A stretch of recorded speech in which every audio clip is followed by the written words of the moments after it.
In this workshop, we will first learn how to create accounts, how to add student accounts, how to enroll in a course. Then we're going to dive into what I mentioned, PixelPAD Blockly, so the Scratch-like version of coding. And then we're going to learn about PixelPAD Python. That's it for the slides. Let's get to it. I put a very big image of the URL, pixelpad.io. If everyone can follow me going to that URL, pixelpad.io. For this part, we start at the front page. As you can see, PixelPAD website has some user-made games on the front page. It explains a little bit about PixelPAD. We're actually going to go to the login sign up button. This is probably empty for you. I'll empty it myself too. What you can see here, there is a login right away, but if you don't have an account, you can sign up as individual, but what we all want to do is sign up as a teacher.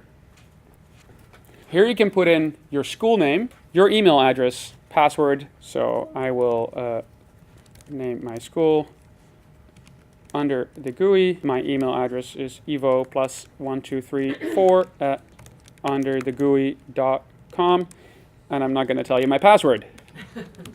Okay, great. So having done that, I can sign up. Sure, I'll save that. Hopefully everyone is now in what's called the School Management Console. I'm sure a lot of you want to dive right into creating something. I just want to take a second to explain the console here because it is an important part of the system. Of course, students, young students, they're not going to have an email address, so you might think like, wait, how can they sign up if they don't all have an email? We, of course, thought of that. You can create, as a school manager or as a teacher, you can add users simply by clicking this button, Add User.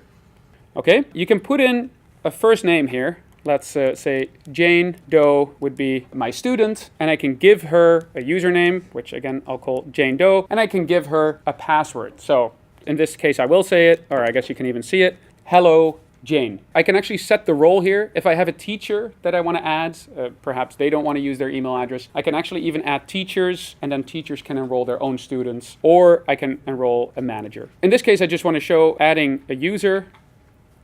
Oh, username already exists. That's because I practiced this, of course, yesterday, and then there we go. So I cannot have this username, so I will say, well, I'll just call her Jane Doe 2.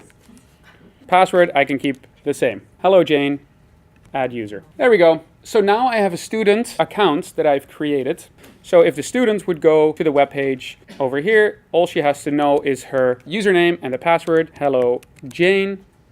Log in, and then she can log in right into our system. It makes it very easy for you to create accounts for your students. Can you give them the same password for all your students? Sure, yeah, same password is totally fine. What is going to happen though, let's say a student changes their password, or let's say you forgot the password. This also happened a lot. So there's a little password button where you can just change their password at any time. You don't have to know what their old password was. Well, something to note, like we did give passwords, all the kids same passwords before, but they would log into each other's accounts in that case. So you got to be careful about giving the same password. So this is how easy it is to create accounts.